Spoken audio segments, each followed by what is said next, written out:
Eu quero dar as boas-vindas a vocês, né, em nome de Jesus. Em certo sentido, eu quero até pedir desculpa, né, de termos tanta gente, né? É legal termos tanta gente, mas no meu coração o que eu queria era sentar ali na minha sala e a gente poder numa roda conversar, né, e dedicar a você um tempo assim pessoal, especial. Por isso o Wagner está aqui também depois para podermos continuar conversando e tal. É muita alegria recebê-lo, não é? Com muita humildade que a gente abre esse DNA, que a gente está abrindo aqui as portas da nossa casa para vocês, para podermos compartilhar um pouquinho daquilo que graciosamente Deus tem feito conosco, não é? Deus tem sido bom demais, graças a Deus.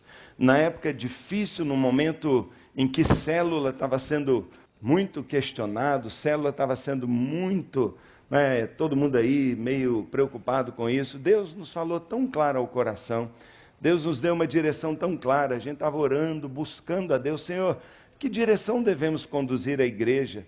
E Ele nos mostrou, saltou aos nossos olhos, daqueles pequenos grupos na casa. Nós começamos a questionar um pouco disso tudo que a gente tem vivido aqui, não é, como igreja, não é? A igreja é uma coisa tão legal, a igreja é tão bacana, a gente ama tanto a igreja.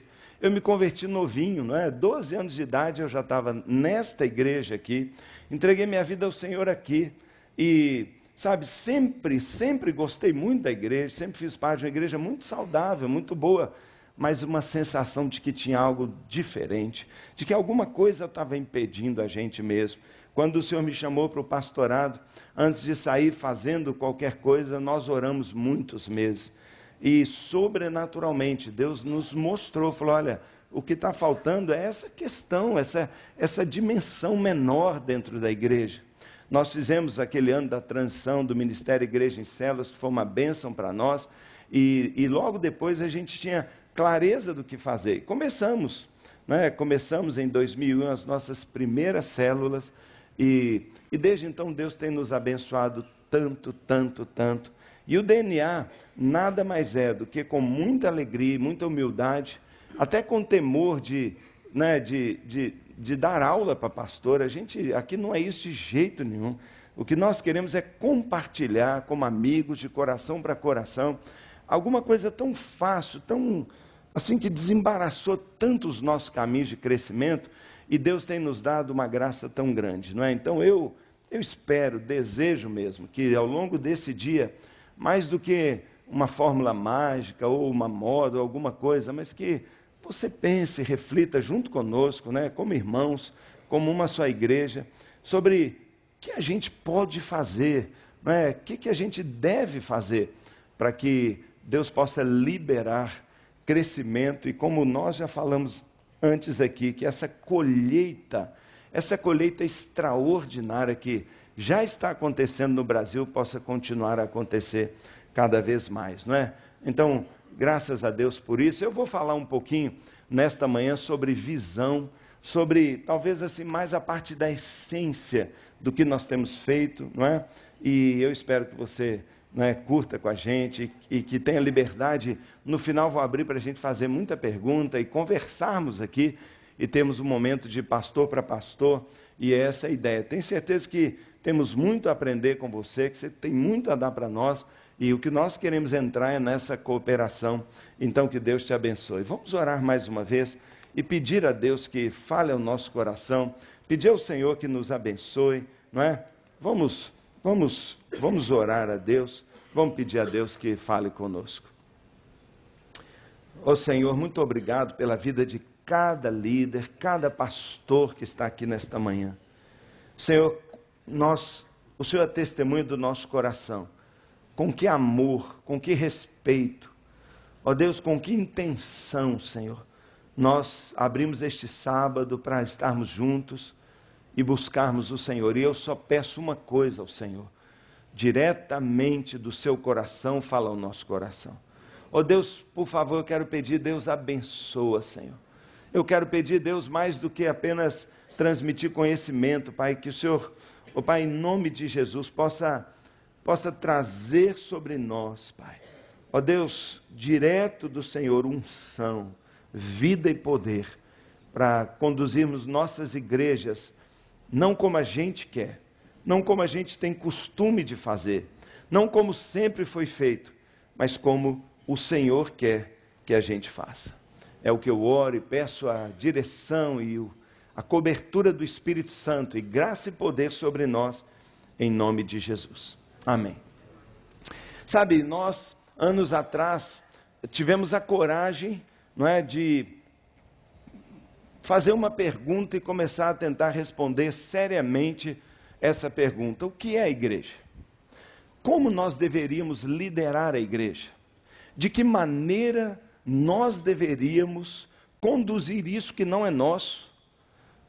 Não é? Esse povo que Jesus comprou de forma tão cara, com o seu sangue tão precioso, e reconhecendo, sim, mesmo que igrejas menores, simples, a beleza inerente da igreja, mas por outro lado sonhando com uma igreja mais viva, com uma igreja realmente que causasse impacto, e sonhando, não é, uma igreja numa outra dinâmica, nós começamos a perguntar: o que é a igreja?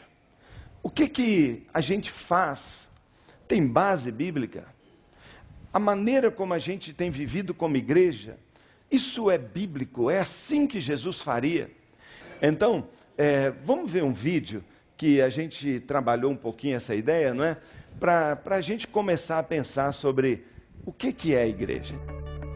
O que é a igreja? A igreja é um prédio? A igreja é o pastor? Ou seus auxiliares? A igreja é a música?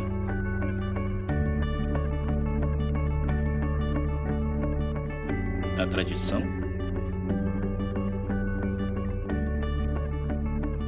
Ou os ministérios? Todas essas coisas são boas, mas elas não são a igreja. Tire elas e a igreja ainda existe. Por quê? Porque você ainda está aqui. A igreja é você. A igreja é você com um propósito de amar a Deus, de amar aos outros. A igreja é você com uma missão de ligar o que não está ligado a Cristo e juntos crescer em total devoção a Ele. A igreja é você com um plano de estar ligado a Deus, servindo, liderando uma célula na comunidade, usando seus dons e paixões e transmitindo a sua fé àqueles que não conhecem a Cristo. Quando você e eu vivemos dessa forma,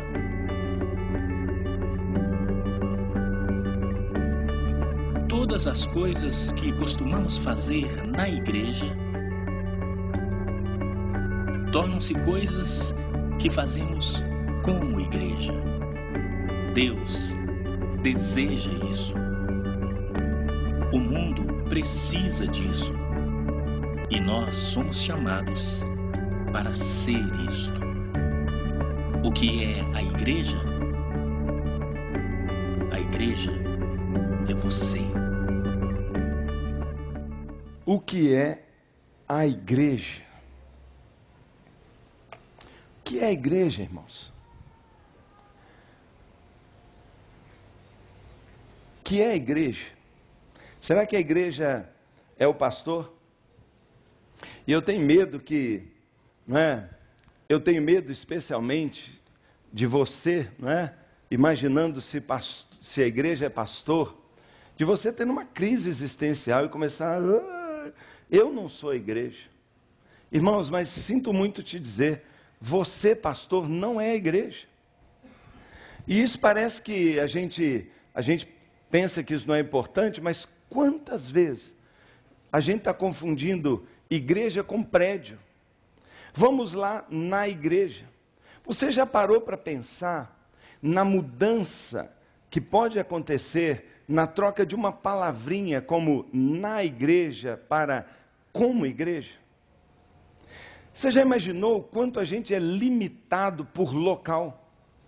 Você já imaginou que as pessoas, a maioria que participam conosco, vão esperar chegar no local para fazerem algo para Deus ou agirem como igreja? Já imaginou o tamanho do limite que isso acaba causando? Será que igreja é prédio? Será que igreja são os pastores? Será que igreja é música? E a gente conhece igrejas que têm ministérios de música extraordinário e atraem pessoas, mas ainda assim, será que isso é igreja? E nós começamos a perguntar essas coisas, sobre as tradições que nós temos, sobre vários ministérios que nós temos. Qual o problema? O problema é que olhar a igreja desta maneira faz com que a gente fique preso naquilo que o Wagner falou ali, paradigmas. Paradigmas que, sem a gente saber, estão limitando a gente. E nós, conquanto uma igreja super legal, bacana, nós nos enxergamos há uns anos atrás completamente imobilizados ou engessados por paradigmas que a gente então não queria mais. Paradigma do templo, do prédio. Paradigma do domingo, vamos domingo na igreja. E de segunda a sábado, a maioria das pessoas vivem igualzinho qualquer pessoa não crente. Paradigma do clero. Aquela ideia de que, eu não sou pastor. E sabe, irmãos, quando a gente começou a pensar sobre isso, isso causou um grande impacto para nós. Por quê? Porque a resposta que a gente foi dando a cada uma dessas questões é não, não, não, não e não. E se nós descobrimos tantos nãos, nós entendemos que a gente tinha que buscar então o sim, ou seja, como positivamente nós teríamos que agir para podermos ser igreja. Como a gente ia poder fazer para ser igreja? Então, nós começamos a trabalhar esse conceito, de que igreja é você. Você quem? Qualquer pessoa que está dentro da igreja. A igreja é você, ou seja, igreja são as pessoas. E quando a gente começou a tirar o nosso foco de programa, de prédio, de pastor, de ministério, e a gente começou a olhar cada pessoa que estava conosco, olhar para ela e falar, será que essa pessoa se parece com a igreja? Ela vive como igreja? E ela é um santuário, uma igreja ambulante por aí, manifestando aonde está a glória de Deus, a realidade de Deus, o louvor de Deus, a verdade de Deus? Então a igreja é a pessoa, e nós começamos a trabalhar com cada um. A igreja não é apenas o indivíduo, mas nós, enquanto coletividade, nós, para os quais Deus estabeleceu um propósito. E quando nós começamos a pensar sobre o que é a igreja, foi inevitável a gente pensar também, para que igreja? Se eu sou igreja, então, o que Deus espera de mim? Você já imaginou quantas pessoas dentro das igrejas estão cegas, simplesmente não compreendem aquilo que mais Deus deseja da vida delas? Já imaginou o juízo que vem sobre nós pastores, se nós ensinamos para os nossos membros tanta coisa religiosa, mas esquecemos talvez de dizer o mais importante: um dia você chegará diante de Deus e vai ter que prestar conta do propósito que Ele estabeleceu para a sua existência. Meu irmão, se nós não prepararmos o nosso povo para viver igreja e ser a igreja, ou seja, a manifestação visível de Deus aqui na terra, como o pastor Bill Hybels diz, a única esperança do mundo, única esperança, se cada pessoa da igreja, na sua escola, no seu lar, na sua vizinhança, não se expressar ali como portador da mensagem, única esperança do mundo, nós líderes estaremos falhando no que é ensiná-los a viver como igreja. Sabe, nós somos a igreja, não nós pastores, mas todos nós. Criança é igreja, não será, é igreja. Família é igreja, jovens são igreja, homens são igreja, nós somos igreja. E para nós Deus estabeleceu um propósito, uma missão, e cada um de nós tem que ter um plano simples. Grava esta palavra, plano simples. Sabe, querido, quando começamos a pensar em célula, uma das coisas que nos motivou é que é um plano tão simples. Se em algum momento na sua vida, até hoje, você imaginou, não, eu não vou mexer com esse negócio de transição para modelo da igreja, tanto nas grandes reuniões como nas casas, pequenos grupos, porque isso é muito complicado. Aí é que está o engano. É simples. E se tem algo que eu vou tentar convencê-lo nesta manhã, é de que isto é simples e completamente viável. Sabe, irmãos, nós não estamos falando de algo novo, de algo particular desta igreja. Se você prestar atenção, nós estamos vivendo hoje o que os estudiosos chamam de movimento de renovação eclesiológica. Querido irmão, se alguns anos atrás nós estivéssemos participando de uma reunião como essa, sabe que pergunta estaria pairando sobre nós aqui? A pergunta seria: você é batizado no Espírito Santo? Porque há um tempo atrás, com o movimento pentecostal, Deus trouxe à baila, à discussão, uma questão chave: que lugar o Espírito Santo tem na igreja? Mas você repara que há anos que a gente se reúne, encontra, e não é essa discussão. Você percebe que o mais tradicional, junto com o mais renovado, não é isso que está brigando nem separando? E você já percebeu o tititi, a polêmica, não é? A quantidade de livros, de congressos cujo tema é igreja. Igreja. Por quê? Porque o que está fervendo no nosso meio é igreja. O que é igreja? Como eu devo organizar a minha igreja? 3 pastores se encontram, eles não vão falar: você é batizado no Espírito Santo, você já teve tal dom, você acredita que ele já passou, que não passou? 3 pastores se encontram e falam: como é que você está fazendo lá? Como é que você está? Como é que é? Me dá uma dica, e aí?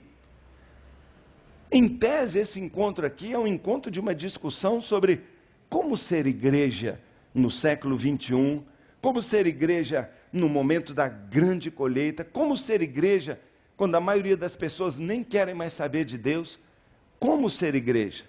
Então, o movimento de renovação eclesiológica está acontecendo no mundo inteiro, em todos os continentes. Há alguma coisa acontecendo e Deus está soprando. E a gente percebe que Deus vai conduzindo todas as suas igrejas numa mesma direção. É incrível. Eu tenho viajado em tantos lugares e eu percebo: meu Deus, tem alguém coordenando isso. Tem alguém conduzindo nessa direção. É Deus, é o Espírito Santo. E, dentre várias características que a gente pode observar, ou que a gente destaca, nisso que a gente chama de movimento, não é? De renovação, o primeiro deles, talvez tão conhecido, é o sacerdócio universal dos crentes. Meu querido irmão, não importa que modelo hoje você esteja adotando, não importa se você está trabalhando com igreja com propósito, não importa se você está trabalhando com rede ministerial, se você está enfatizando célula, e seja no modelo MDA, se seja nos 12, ou o que você quiser, não é? Mas uma coisa, um ponto é comum: Deus, através do Espírito Santo, está nos incomodando a que cada um de nós devolva o ministério para as mãos de quem ou a quem ele pertence, o povo. Durante séculos, o ministério tem estado na nossa mão, é nosso. O ministério é meu. Mas agora, Deus está nos dizendo: devolve para a igreja. Querido irmão, há anos, aliás, séculos, Lutero levantou essa bandeira. dizendo: os padres, os sacerdotes, não são proprietários exclusivos da verdade, ou do acesso a Deus, ou muito menos à palavra, ao ministério. Mas parece, irmãos, que tantos anos se passaram, e nós ainda estamos patinando nessa questão. Sabe, esse é um ponto fundamental. Esse é um ponto fundamental. Um dos textos chaves que tem, não é, que tem nos conduzido aqui é Efésios capítulo 4, a partir do verso 11. A palavra de Deus que você conhece tão bem diz: e ele designou alguns para apóstolos, outros para profetas, outros para evangelistas, outros para pastores e mestres, com o fim de preparar os santos para a obra do ministério, para que o corpo de Cristo seja edificado. Irmão, que engano que nós temos aqui na interpretação prática deste versículo. Nós pensamos que o pastor pastoreia, o evangelista evangeliza, o mestre ensina. E nós temos procurado na igreja o mestre para ensinar, o pastor para pastorear, o evangelista para evangelizar. Irmão, não é isso que a Bíblia diz que ele deve fazer? Aquele que tem um ministério de evangelista, por exemplo, a Bíblia não diz que é para ele evangelizar, a Bíblia diz que é para ele preparar os santos para evangelizar. Se alguém tem um ministério de evangelista, ele que é um evangelista com E maiúsculo, porque tem uma função, é um pastor, é um obreiro na igreja, mas ele tem a função de transformar os santos, os membros, em evangelistas também, talvez com um E minúsculo. Eu sou pastor, mas a minha função não é pastorear, a minha função é treinar o povo para ser também pastor. Pastor com P minúsculo, ou seja, eu cumpro a função de pastoreio através de treinamento de membros. Irmãos, nós precisamos levar a sério, porque Deus está levando muito a sério. Porque a igreja é talvez a instituição mais ineficiente do mundo, porque poucos estão carregando o piano. 80%, 90% do trabalho da igreja está sobre os ombros de 10%, 15% das pessoas. E isso gera uma ineficiência tão grande, e nós estamos trabalhando na igreja, ao invés de trabalhar como igreja. Então a primeira coisa que eu percebo é que Deus está trabalhando muito nessa questão de o sacerdócio universal do crente. Segundo ponto é o evangelismo e discipulado pessoal. Irmãos, no ano 2000, se eu não me engano, Billy Graham, quando a gente fala Billy Graham, a gente até fala diferente, porque talvez um dos homens mais respeitados, não é, em toda a história da igreja. Nós sabemos que Billy Graham teve um ministério extraordinário de grandes cruzadas. Milhões de pessoas ele evangelizou. Mas há muitos anos atrás, por volta do ano 2000, ele reúne também muitos líderes do mundo inteiro. Nos Estados Unidos, paga a sua ida lá para dizer: eu tenho um recado de Deus para falar para vocês. E ele disse: eu creio do fundo do meu coração que o tempo das grandes cruzadas acabou. E eu creio que Deus quer que a igreja mude a sua maneira de evangelizar e retome o evangelismo pessoal, indo fazer discípulos, indo no dia a dia, o tempo todo, toda hora, faça discípulos. Meu irmão, o mundo mudou. Talvez a gente não consiga entender o quanto o mundo mudou. Irmãos, as pessoas mudaram, a mentalidade do povo mudou. Você quer que eu dê um exemplo para você? Quando nós falamos em, desculpa, com todo respeito, mas quando a gente fala sobre padre católico, se você consultar aí, usar uma técnica de entrevista e perguntar para milhares de pessoas, qual a primeira palavra que vem na sua cabeça quando eu falar padre, ele vai falar pedófilo. Houve, sem dúvida alguma, alguns deslizes nesta área comprovados, e a gente fica muito triste por isso. Mas a mídia, nas mãos de Satanás, explodiu esse tema.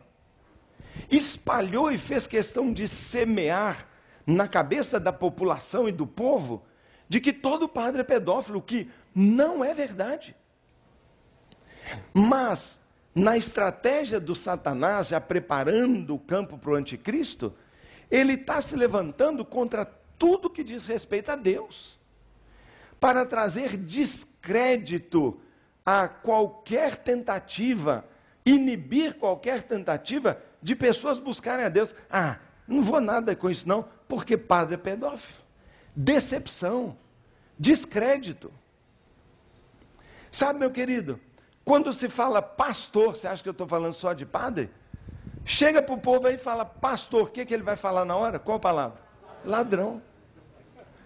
Eu não sei o que é pior, mas fala pastor, a pessoa já diz.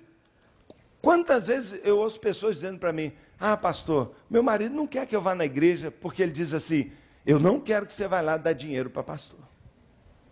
Isso é verdade, irmão? Não é verdade. Milhares, milhões de pastores pelo mundo inteiro são as pessoas mais nobres, mais abnegadas, mais sacrificiais, ganham pouquíssimo e tiram do que é seu para ajudar pessoas. Essa é a realidade, mas na cabeça tem uma mentira, porque alguns deslizes são tomados e isso é semeado. Sabe qual é o objetivo? Bloquear os corações e as mentes para o evangelismo. Então o Espírito Santo, que é dinâmico, ele diz, ah é? Ele muda, ele gira. E ele está fazendo em todas as igrejas uma virada. Evangelismo não é profissional, não é programa, é pessoal. Deixa eu te dar um exemplo. Você vai comprar um carro. Você vai comprar um carro. Você vai naquela avenida, aqui em Belo Horizonte tem alguns locais que tem muitas lojas de carro, e você fica olhando ali, pergunta, você chega lá, fala, oi, esse carro está bacana, está ótimo, está uma maravilha, quanto é? Tanto. Está aqui, pronto, levou. É assim que você compra carro? De jeito nenhum. Você vai falar assim, eu posso trazer um mecânico? Eu posso fazer uma radiografia, eu posso fazer uma ressonância magnética, porque a gente fica tremendo, imaginando, ah, deve ter problema. Por quê? Porque a gente fica inseguro. Eu não conheço a história desse carro. Sabe, a gente vai lá para a rua, né? Fazer um ar livre lá, por quê? E tal. A pessoa passa ali e fala, não conheço essa pessoa. Em geral, sabe o que está acontecendo hoje? Ele passa e não te dá crédito. Agora, voltando ao carro. Você trabalha ali numa mesma empresa, está procurando um carro. Aí o seu colega de trabalho fala assim, ah, eu estou olhando um carro também. Eu estou olhando um carro e eu estou procurando um carro assim, novo, legal e tal. Eu vou comprar um carro, vou trocar o meu. Aí você fala, não, peraí, você vai comprar um carro novo e vai vender o seu? É, aquele que você cuida dele, que só fez revisão e autorizada, que você todo sábado lava, passa aspirador, escovinha de dente para tirar assim, o grãozinho de areia do tapete, é esse mesmo. Eu compro. Você compra? Que bom. Claro. Quer levar no mecânico? Eu conheço você. Você conhece, você confia. Meu irmão, enquanto Satanás tenta levantar descrédito, Deus faz uma renovação na maneira de ser igreja e diz, evangelismo é pessoal. Sabe, o jovem se converte, chega na escola diferente. Ele fala diferente, ele brilha diferente, ele age diferente. Chega uma hora, o colega pergunta, você está diferente, o que houve? Eu estava mesmo querendo falar com você, tive um encontro com Deus. Sabe, você está na empresa e ele vê como você trabalha. Ele vê como você trata a sua esposa. Ele vê a maneira que você vive e ele fala, eu quero ser como você. Sabe, o pós-modernismo, ele ataca a ideia, eu quero pensar como você, porque diz, não é? Diz assim, cada um pensa como quiser. Você tem o seu Deus, eu tenho o meu Deus. Tudo bem, mas no pós-modernismo também, o que a gente vê? Eu quero ser como você é. Eu quero essa experiência. Então, irmãos, é a hora, é o momento do evangelismo pessoal. É cada um ganhando cada um. É a gente estabelecendo o grupo de relacionamento, e isso é antigo. Quando Paulo é liberto ali da prisão, junto com Silas, vai para a casa do carcereiro, ele afirma ao carcereiro: crê no Senhor Jesus, e será salvo tu e tua casa. E casa ali não é lar, é oikos. Essa é a palavra muito comum do ambiente celular. É aquele grupo de pessoas que está próximo de mim, sobre o qual eu tenho influência. Quem me conhece e confia e vai ver: caramba, você mudou mesmo. E o impacto que cada um promove na sua casa, ali Deus quer ganhar. E é isso que nós temos visto aqui, uma explosão de conversões. Por quê? Porque as pessoas estão ganhando as pessoas ao lado. Meu querido irmão, pensa. O que é a igreja? Um programa. A gente faz uma cruzada evangelística, 500 pessoas tomam uma decisão, quantas ficam na igreja? Eu me lembro quando eu era jovem, morava no Rio de Janeiro, fizemos uma campanha, Cristo quer morar em Copacabana. Sabe, até avião, dando rasante na praia com uma faixa, não é? Anunciando Jesus, nós fizemos lá. Carreata, cantores famosos. Tivemos naquela época, na nossa cruzada, cerca de 400 decisões. 6 meses depois, não é? Eu que coordenava aquela parte de avaliação, nós fomos ver quantas pessoas ficaram na igreja. 2. Nós gastamos uma fortuna, foram as 2 vidas mais caras que nós já ganhamos. Por que não ficaram na igreja? Porque elas foram ganhas por um processo frio e não pela identificação com uma pessoa. Jesus não foi isso que ele falou. Sabe, sua última palavra, e a última palavra de uma pessoa a gente deve prestar atenção. A sua última palavra foi: ide por todo mundo. Ele não disse faça cruzadas, ele não disse faça programas, ele disse: ide por todo mundo e faça discípulos. Cada um fazendo 1, 2 discípulos. Irmão, o evangelismo é pessoal, e porque eu ganhei, eu cuido. Isso é o que está, eu creio, assim, no centro do coração de Deus. Ganhar pessoas para Cristo e cuidar delas muito bem. E eu creio que todo o resto que tem na igreja, edificação, adoração, família, amor, cuidado, pastoreio, deve ser para apoiar, alimentar, potencializar o ir e fazer discípulos. Então, isso não é do movimento celular, isso é algo geral. E olha, terceira característica comum em todas as igrejas, na África, na Ásia, na China, nos Estados Unidos, na América do Sul, na Europa, pequenos grupos. Se você trabalha com propósito, você sabe, lá tem os pequenos grupos, rede ministerial, pequenos grupos, célula, é a base, são os pequenos grupos. Por quê? Por quê? Porque as pessoas estão sozinhas, porque as pessoas estão perdidas no meio das multidões, dos trânsitos, porque as pessoas querem ser valorizadas, elas querem ser mais do que um número. Então, nós trabalhamos na nossa ênfase, o coração mesmo do nosso trabalho são os pequenos grupos. Isso pode levar você a pensar o quê? Então vocês não fazem mais cultos? Claro que fazemos. Acabei de dizer que nós construímos um prédio de milhões ali embaixo, um lugar lindo. Por quê? Valorizamos as grandes reuniões, valorizamos as cantatas, os musicais, a adoração, o abraço, as grandes mensagens proféticas que dão direção à igreja. Mas nós sabemos que a transformação mais profunda, que a vida cristã mesmo é vivida, é num pequeno grupo. Que a pessoa, para aprender, tem que ouvir, mas ela tem que falar também. Que ela tem que, confessar para Deus os seus pecados, e Deus perdoa, não é? Mas tem que confessar para o irmão também. Olha, eu estou tendo dificuldade, porque Tiago diz, aí vai ser curado. Sabe, irmão, são tantos benefícios de alguém participar de um pequeno grupo, tantos benefícios. Por quê? Porque cada pessoa é tratada individualmente. E já imaginou, no pequeno grupo, a questão do evangelismo? Já imaginou? Vamos lá na minha igreja? Não, muito obrigado. Se a gente quer continuar amigo, não me chame mais para ir na igreja. Eu não gosto de igreja. É isso que a gente mais ouve. Agora, do outro lado, tem uma reunião lá na minha casa. Vai ter uma pizza. Já imaginou? Segunda-feira passada agora, Toda segunda-feira eu tenho a minha célula. Segunda-feira agora, nós fizemos o dia do amigo. Sabe o que nós tivemos lá? Um churrascão. Oh, dá um glória a Deus. Glória. Estava bom demais, irmão. Você não acredita, picanha. Você já evangelizou com picanha, irmão? Irmão, é uma isca gordurenta. O peixão morde mesmo, irmão. Agora, já imaginou aquele ambiente de abraço, todo mundo se apresentando? Sabe, um louvor gostoso ali, um testemunho que Cristo fez na minha vida. Sabe, uma palavra ali, João 3,16. E pessoas orando. Quantas pessoas oraram? Sabe, homem velho, empresário rico, cheio de lágrimas nos olhos.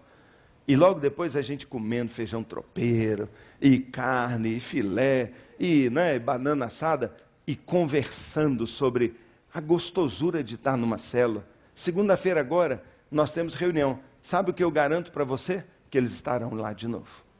Eles estarão de novo. Por quê? Porque nós primeiro vamos ganhá-los para nós, para Cristo, e vamos depois ganhá-los para a igreja. Então, sabe, Deus, percebendo as mudanças do mundo, está fazendo a igreja se renovar. Então presta atenção. Mais um último aspecto, talvez o mais importante. Descentralização ministerial. Descentralização ministerial. Irmãos, nós temos uma herança negativa do passado, que é uma coisa horrorosa. Isso vem do catolicismo. Isso vem daquela coisa de beija a mão do padre. Já viu aquele negócio de igreja, que o pastor prega e vai lá para a porta, e prende todo mundo lá dentro. O povo quer sair, mas ele trava. Ele prende. Tem que apertar a mão dele. Aí eu pergunto, por que não beija de uma vez? Quer ser padre? Beija de uma vez e bota uma saia. Por quê? Já imaginou, irmão? Olha, se você faz isso, desculpa, eu não quero... Mas, ô bicho, tá fora de moda, é careta pra caramba, rapaz. Deixa eu dizer, talvez você não sabe, o seu povo detesta isso, irmão. Eles estão na fila lá, assim, esse pastor não abre a porta. Irmão, se tiver um incêndio, morre todo mundo queimado lá dentro, irmão.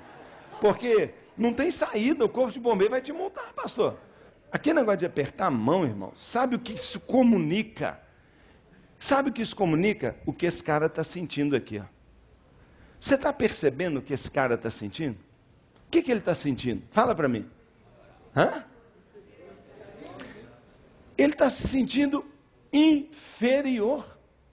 Olha ele se comparando. Sabe quem está naquele pedestal ali?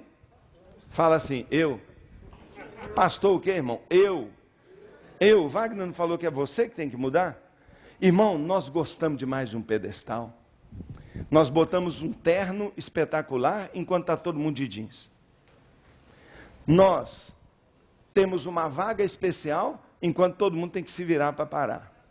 Nós botamos uma placa de todo tamanho, ministério fulano de tal, e eu vou lá para o ministério fulano de tal, porque eu não tenho ministério. Eu gosto de um pedestal. Sabe, irmão, pedestal é até legal, eu também gosto.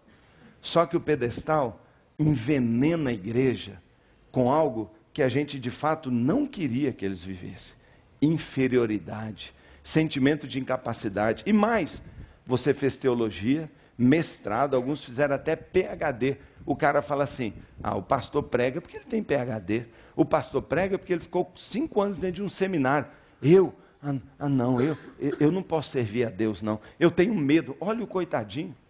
Na cabeça da maioria dos crentes tem essa frase, ministério é exclusividade de pastores e obreiros profissionais. Eu não. Sabe, irmãos, quando nós começamos aqui na igreja a falar, você vai ser um líder de célula. Sabe o que todo mundo falou? Pastor, eu ajudo, mas liderar eu não quero, não. Você acha que é porque ele é um à toa, porque ele é um medroso? É porque ele disse assim, pastor, eu não tenho condições. E sabe uma das coisas que nós mais tivemos que trabalhar aqui dentro? Que nós mais tivemos que quebrar a ideia? É essa ideia, você é capaz. Nós temos certeza que você é capaz. E, irmãos, quando nós começamos a mostrar, encorajando, desafiando, uma revolução aconteceu. Uma revolução. O Wagner falou sobre colheita. nós corremos o risco de perder a maior colheita da história, irmãos. A maior colheita da história. Irmão, será que você não está vendo que os campos estão brancos e nós vamos perder o trigo? Deixa eu falar para você um dado. Neste momento, um coordenador com alguns líderes de células estão ali na nossa sede campestre. Toda semana, nesse período, nós fazemos o que nós chamamos de encontro com Deus. O que é encontro com Deus? Um encontro evangelístico. Só vai não crente. O que nós chamamos de encontro com Deus é uma imersão na mensagem do Evangelho, onde nós convidamos os nossos amigos para irem para uma sede campestre lindona, um lugar muito bonito, para ouvir a palavra, a mensagem do Evangelho durante 2 dias no final de semana. Se tem gente que se converte com uma simples mensagem de 30 minutos, imagina 2 dias, sentando em pequenos grupos, ouvindo testemunhos, palestras, filmes, as melhores mensagens. Sabe, o povo volta crente mesmo. E a gente tem ganhado centenas e centenas de pessoas. Pois neste final de semana, esse grupo foi com 130 pessoas. Mas sabe quantos queriam ir? 170. Nós tivemos que deixar 40 para a semana que vem. E sabe o que mais? Paga-se para ir no encontro. Por favor, pensa. Tem brasileiro, primeiro, aceitando para ir no encontro. Já imaginou? Não, vamos lá no encontro que nós vamos te evangelizar. E ele fala, eu quero ir. Irmão, isso só está acontecendo no Brasil, irmão. Os campos estão brancos. E ele fala, quanto é? Tal? Toma aqui, eu pago. Paga, prega para mim que eu te pago. Irmão, pensa na loucura disso. Os campos estão brancos. Mas sabe o que está acontecendo? A maioria das igrejas, como o Wagner falou, são desse tamanho. Porque não sabem ganhar almas, ainda estão fazendo as cruzadinhas que ninguém fica. Ainda estão gastando dinheirão e ideia, estão fazendo programa. Mas Jesus falou, ide, fazei discípulos. Cuida deles num berçáriozinho próprio. A célula é o berçário, onde nós cuidamos dele, trocamos fralda, não é? Pode fazer caca lá na fralda, que a gente limpa. Até que ele vai ficando, não é? Ele vai ficando um adulto. Coitado de quem traduziu caca, né? Nossa vida, o tradutor lá, desculpa por essa, né? Mas já imaginou, irmão?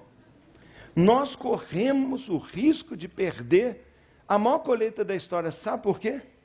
Não é porque o povo não quer, não. É porque nós, igreja, ainda estamos trabalhando no modelo do século passado, ineficiente, que não atrai as pessoas, e nós estamos perdendo gente. Nós estamos perdendo por falta de trabalhadores. Não, pastor, eu sou um trabalhador. Mas, meu irmão, um pastor pode fazer o quê? Quanto um pastor pode colher? Ele tem que cuidar da família dele, ele tem que administrar a igreja, ele tem que preparar sermão. Quanto que um pastor pode fazer? Quantas coisas ele tem que fazer? Quantos pastores estão dizendo, eu não aguento mais ser pastor? 42% dos pastores brasileiros, segundo pesquisa feita aqui, não é? Disseram, se eu tivesse outra profissão, eu largava o pastorado. Porque, de um lado, os pastores estão esgotados, sobrecarregados. E do outro lado, sabe o que o membro da igreja está falando? Eu vou para uma outra igreja, porque aqui eu não me sinto usado. Eu vou para uma outra igreja, onde vão me dar oportunidade, porque eu também tenho um anelo. Eu quero ser grandemente usado por Deus. Irmão, o pastor não está aguentando, está triste, frustrado, chateado que a igrejinha dele não vai para frente, e o povo também chateado, que o pastor não deixa ele fazer nada. O que nós temos que fazer? Juntar os dois, mudar a função. Pastor não é mais o faz tudo. Pastor treina e transforma um membro no quê? O que o membro tem que ser? Trabalhador da colheita. O que o membro da igreja faz? Trabalhador da colheita. Não é pastor que gera ovelha. Pastor cuida da ovelha. E a ovelha bem cuidada faz ovelhinha. Você já viu alguma vez alguém se dar bem em criação de ovelha? Se é o pastor que tem que pegar cada ovelha e dar mamadeira para ela? Tudo bem, ele pode até dar conta de quantas ovelhas? Umas 10? Para ele ter que dar leite, ficar esperando ela beber. Já imaginou? Como Deus fez rebanho? Ele proveu as mães com a mamadeira portátil. Onde ela está, ovelha se alimenta de quem? De pastor? Irmão, ovelha se alimenta da própria ovelha. É natural para quem gera filho produzir leite. Tem gente que fala assim, mas se eu for mãe, como eu vou alimentar meu filho? Oh, Deus já providenciou. Quando gera o filho, o leite aparece. Sabe por que muito crente não tem o que passar para o outro? Porque nunca gerou filho. Sabe, quando Deus nos usa para ganhar, Ele logo dá também para nós a capacidade de cuidar dele, irmão. E nós estamos roubando a alegria da maternidade, de dar filhos, porque nós estamos dizendo para a igreja, eu faço tudo, vocês dão um dízimo e me assistem. Os caras estão dizendo assim, pastor, tchau, vou procurar uma igreja que me use, porque eu quero ser mãe, eu quero dar filhos. Pensa, irmão, isso é tão sério que quebranta meu coração, não é? Nosso problema é falta de trabalhadores. Agora pensa aqui, nós temos hoje no Brasil cerca de 20 a 25% de evangélicos no país. Normalmente 25%, mas tem uma turma aí que a gente não está muito animado com eles, não é? Vamos baixar para 20%.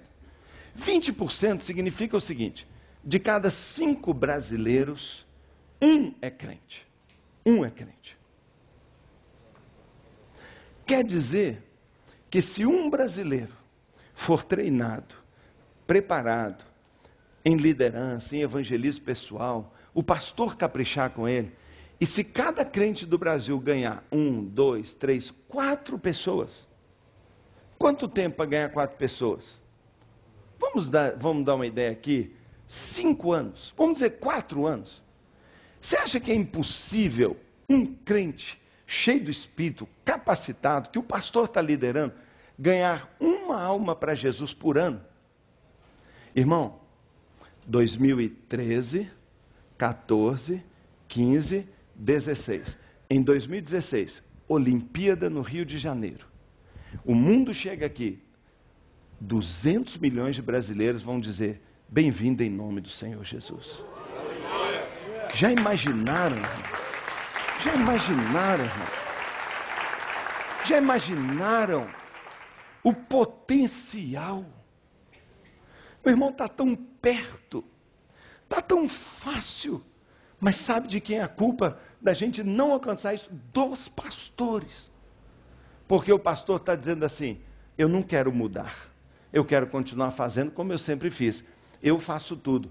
Meu irmão, eu já cansei de ir em igrejas, fazer cruzada, pregar, fazer conferência celular, e no final o pastor fala assim, mas aí eu vou ter que mudar. Você escolhe, irmão. Sabe, nós éramos uma igrejinha ali pequenininha, mas Deus fez uma mudança tão grande na nossa vida. Tão grande na nossa vida. Sabe, não é porque as igrejas têm células que elas fazem a colheita. Presta atenção no que eu estou te dizendo. Não é porque as igrejas têm células que elas fazem a colheita. É porque tem trabalhadores para a colheita. Igrejas que não têm nenhum plano para formar líderes, já estão planejando sim. Estão planejando por omissão perder a colheita. Você sabe que pecado de omissão é pecado também.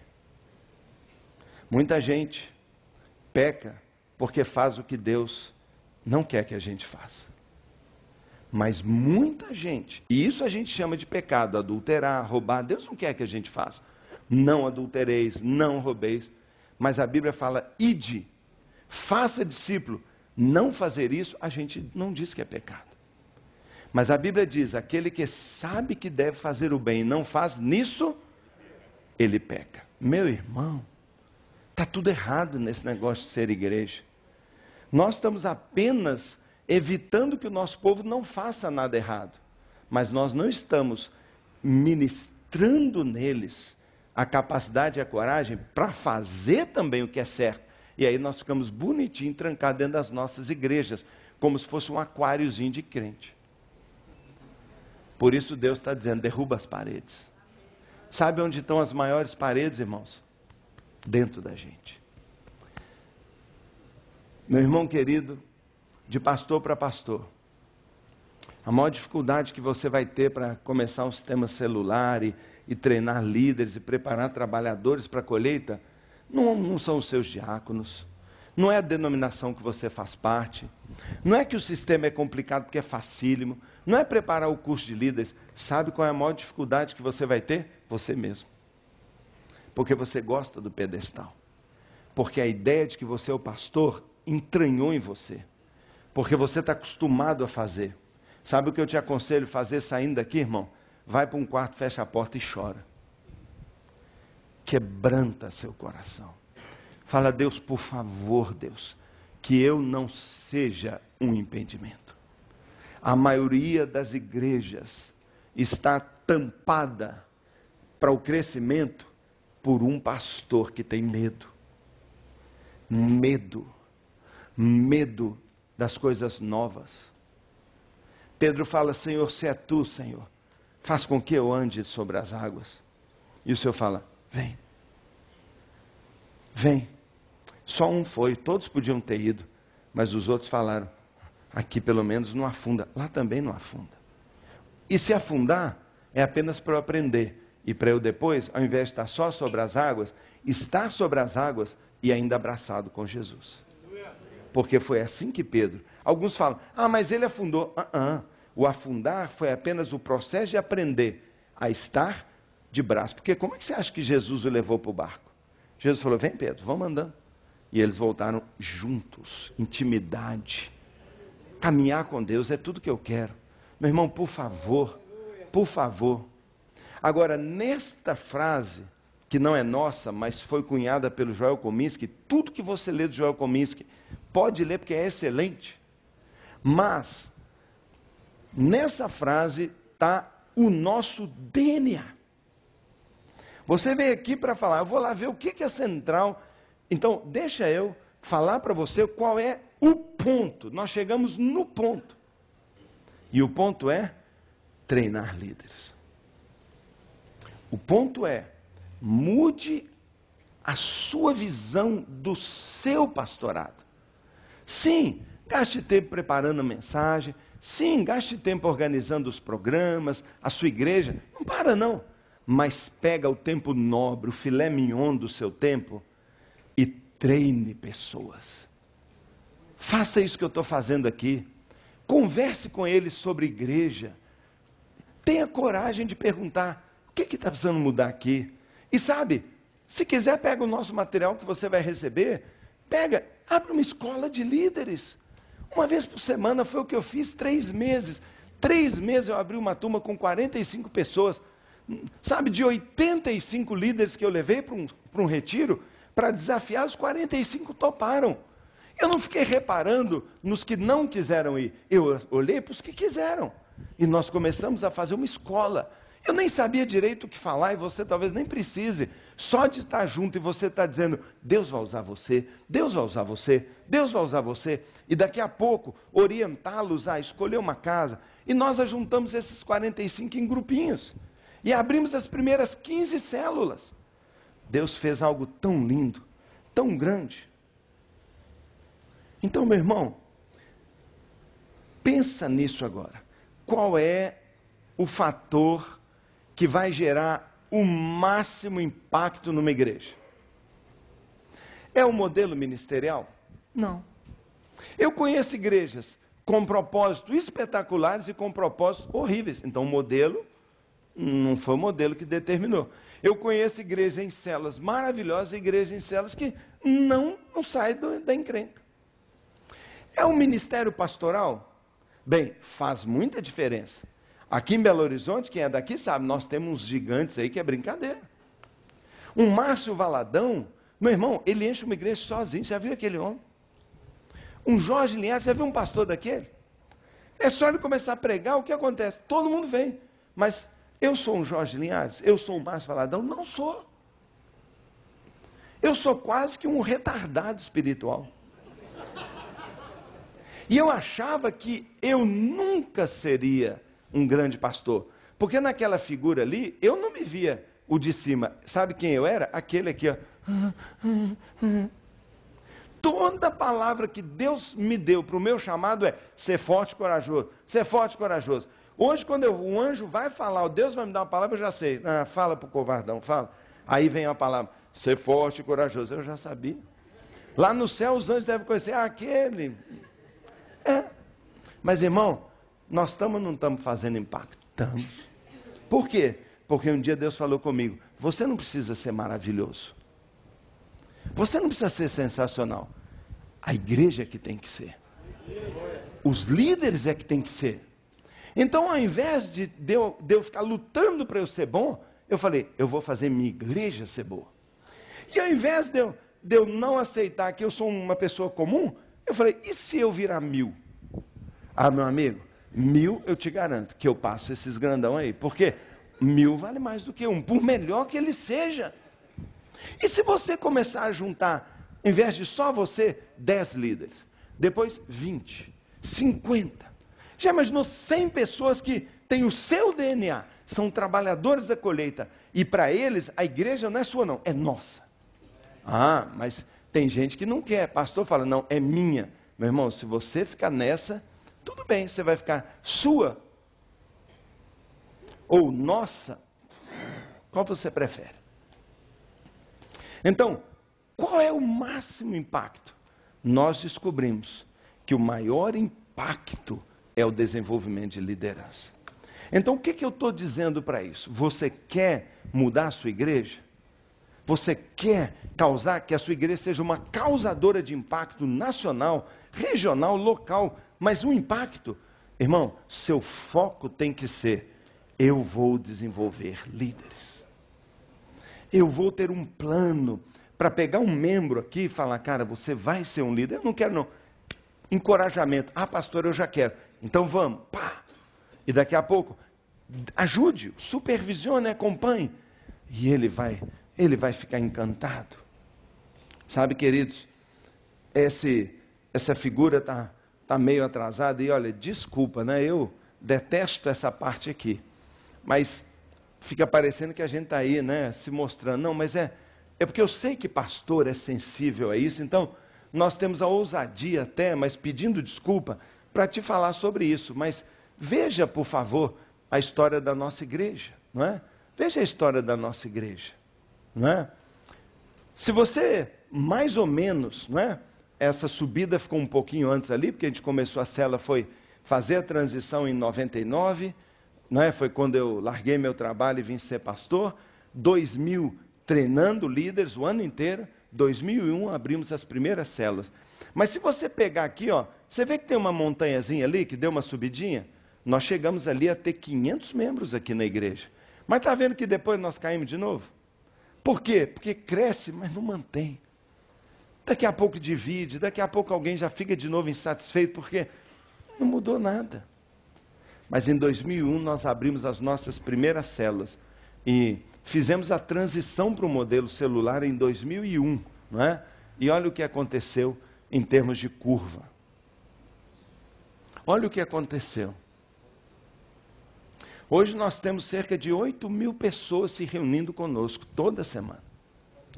Nós temos mais de 6.500 pessoas frequentando as nossas células toda semana, sendo ministradas, sendo discipuladas, não é? Já imaginou uma coisa dessa? Então percebe, o que é a igreja? É cada pessoa se enxergando igreja, cada pessoa se vendo um missionário com uma missão, e cada pessoa sabendo, o que é para eu fazer? Uma coisa simples, participa de uma célula, seja treinado em liderança e abra uma célula. Então, 40 anos nossa igreja teve em média 300 membros. E em 10 anos, a nossa igreja, né, foi para milhares de pessoas. Então você percebe que nós saímos de um zigue-zague de 40 anos ali, alto e baixo, mas mais ou menos mantendo, e nós ficaríamos assim até Cristo voltar. Mas um dia Deus nos falou essas coisas que eu estou falando. Nós começamos a fazer uma coisa, treinar líderes. pregamos. Sabe o que nós pregamos aqui na igreja sempre? Sacerdócio de todos os crentes, evangelismo pessoal. Nós falamos disso todo dia aqui nessa igreja. E as pessoas vão se empolgando. Nós começamos a falar sobre, você é um ministro, sua casa pode ser uma igreja. Então, aqui não é a igreja, todo lugar é igreja. Debaixo de uma árvore é uma igreja, uma praça é uma igreja. Onde a gente está junto e onde a gente está é uma igreja. Você sabe disso, meu irmão. Você já conhece isso, não é? Então, olha aqui que coisa importante. Então, hoje, hoje nós somos 900 células aqui, nesta sede aqui. Temos outras igrejas em células nossas, não é? Mas aqui nós temos 900. Nós somos mais de 6.500 em células já hoje. Nós temos nessas 900 células, não é? Chegando a 1.800 líderes, porque eu tenho em toda a célula o líder, e nós temos aquele que está sendo preparado para ser o líder, porque, em tese, todo ano a gente quer que a célula se divida em duas, ou se multiplique.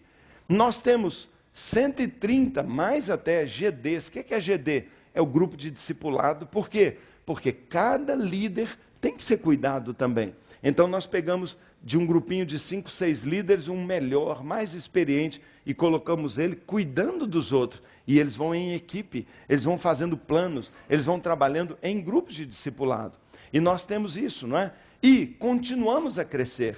Nós temos uma escola hoje, que é o CCM, que é a nossa escola. Daqui a pouco a pastora Ana vai falar sobre como nós treinamos, porque o DNA o segredo não é célula. Célula abre, fecha, tem célula que fica 2 anos, depois, mas um membro, se eu tiro um membro aqui, treino, invisto, e ele se enxerga um líder, nunca mais ele vai voltar para um banco para ficar de braço cruzado. Ele sempre vai dizer, eu sou um líder, eu tenho um pastorado, eu sou um pastor de P minúsculo, eu quero frutificar.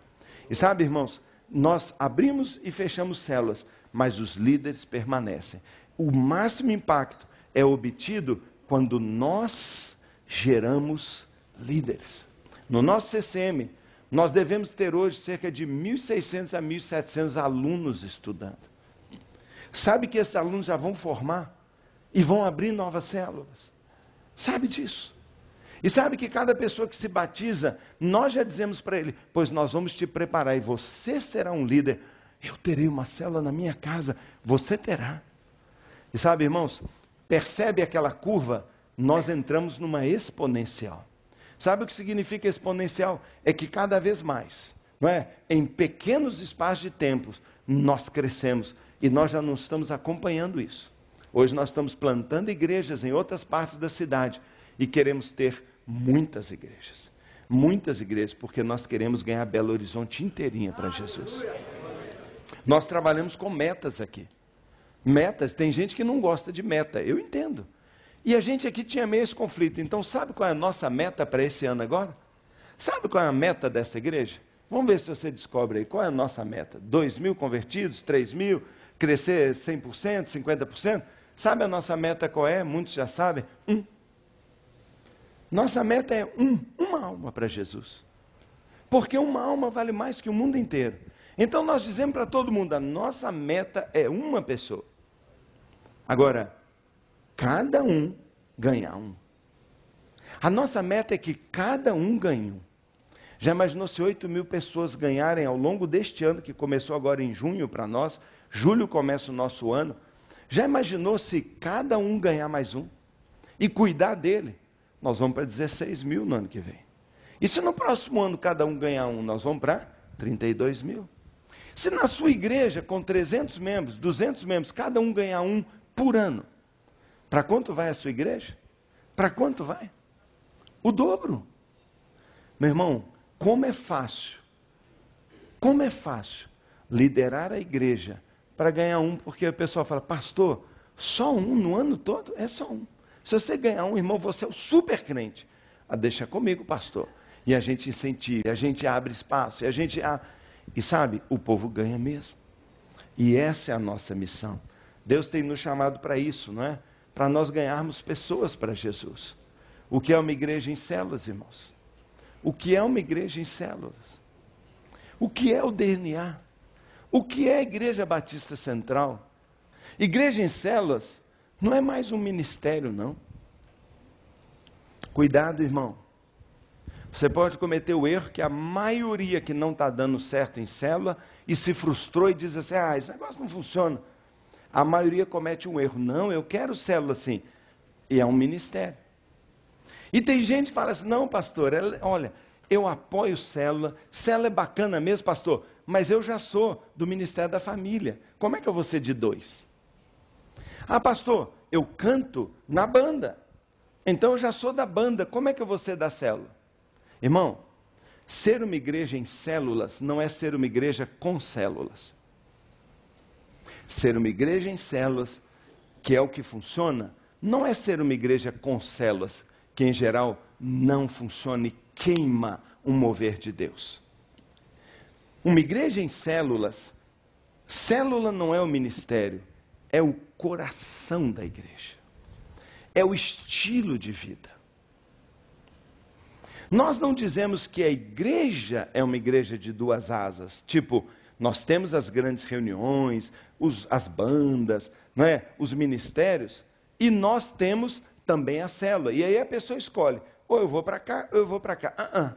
Ser uma igreja em célula, a gente faz com que cada membro tenha as 2 asinhas nele. Ele vai participar da grande reunião, mas ele faz parte de uma célula também. Quando eu era, crente aqui, com meu pastor e membro da igreja, ele dizia para mim, você quer ser um crente bacana? Você quer ser um crente nota 10? Vai nos cultos do domingo e venha na reunião de oração das quartas-feiras. E nós tínhamos aquele cultinho que quase ninguém vinha. Eu vinha, porque eu queria ser um crente bacana. E eu vinha. Sabe, agora eu estou nos cultos de domingo, mas eu vou na minha célula. E agora, todos têm que participar disso. Então, o tocador da guitarra lá, pode tocar a guitarra dele. O regente do coral vai dirigir o coral, mas ele lidera uma célula, porque ele é da igreja. E nós não aceitamos de maneira alguma qualquer pessoa, qualquer líder, que não esteja vivendo a igreja. Pastor, então, não pode ser líder de louvor alguém que não lidera uma célula? Você vai chamar para liderar o louvor alguém que não é membro da sua igreja? Mas ele é. Não, ele é de qual? Só do culto? Não quero não, obrigado. Porque a nossa igreja é célula. Temos uma mesma linguagem. E esse foco, irmãos, gera força, unidade e, por isso, crescimento, não é? A célula é muito maior que uma reunião. Muito maior. Se a célula só existe no dia da reunião, então não é uma célula, irmão. É apenas um culto no lar. Então, o que é mesmo a célula? Não é? O que é a célula? Primeira característica de uma célula, ou de uma igreja em célula, é ser uma comunidade. Não é existir só como reunião. Isso é muito importante.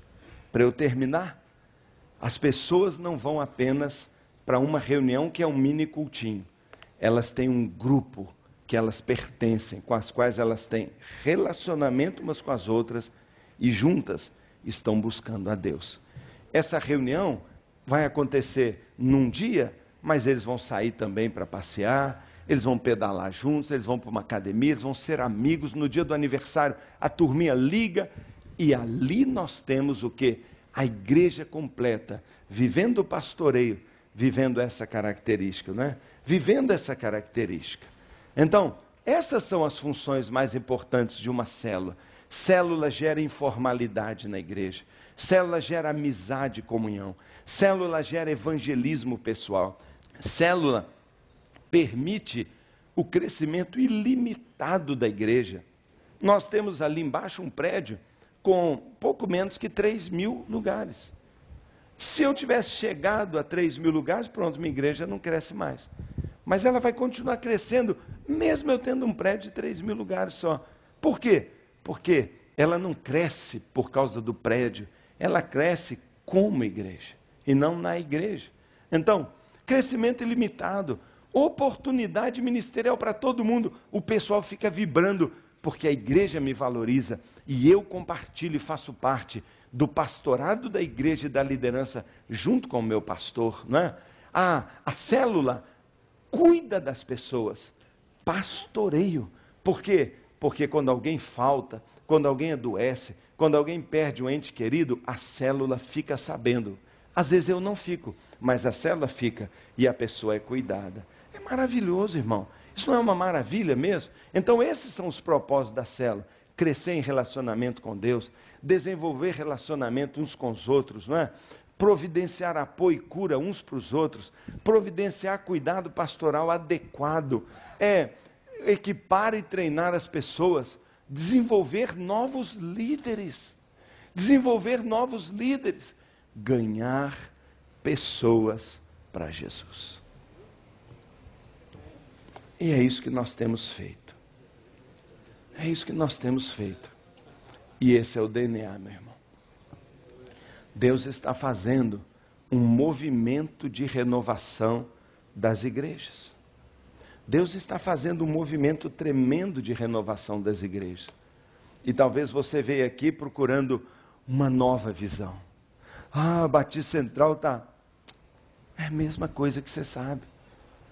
E o que você sabe, nós radicalizamos e estamos botando em prática.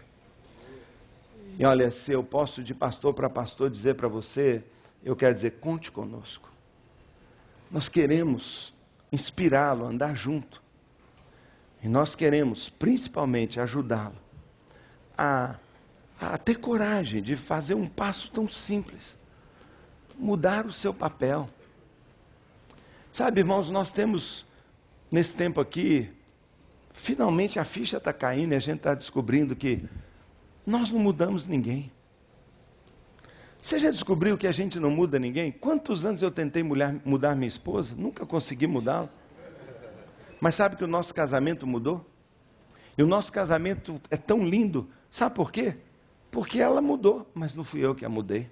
Sabe quem que eu descobri, depois de um tempo, que eu podia mudar? Só a mim mesmo. E eu comecei a mudar. E quando ela começou a ver que eu mudei, ela começou a mudar também. Nós entramos num ciclo virtuoso. E a gente começou a melhorar. E eu cada vez me animava mais a mudar a mim mesmo, percebendo que minhas mudanças provocavam nela reação. Meu irmão, se você ficar dizendo, minha igreja não quer nada, a minha igreja não sabe evangelizar, a minha igreja é morna, a minha igreja não sei o quê. Irmão, eu podia reclamar tudo da minha esposa. A minha esposa não é carinhosa comigo, eu sou com ela. O que você semear, você vai colher. E tem pastor que fica querendo colher o que não semeou. Então o que nós fazemos aqui? Nós investimos na vida dos líderes para cuidar deles. Nosso DNA é treinar pessoas para fazer o ministério. Que Deus te abençoe, meu irmão. Que Deus te ajude, te empolgue em algo que Ele está fazendo no mundo inteiro. Está fazendo no Brasil. Você faz parte deste mover. Muito, talvez a maioria do que eu falei que você já sabe. Então vamos lá, vamos pegar essa onda. Porque juntos nós vamos fazer um milagre, vamos ganhar essa nação todinha para Jesus. E o Brasil será a primeira nação inteira convertida a Cristo. E se tornará mesmo no maior celeiro de missionários. E numa mudança, um impacto em todas as nações da terra. Que assim seja e Deus te abençoe.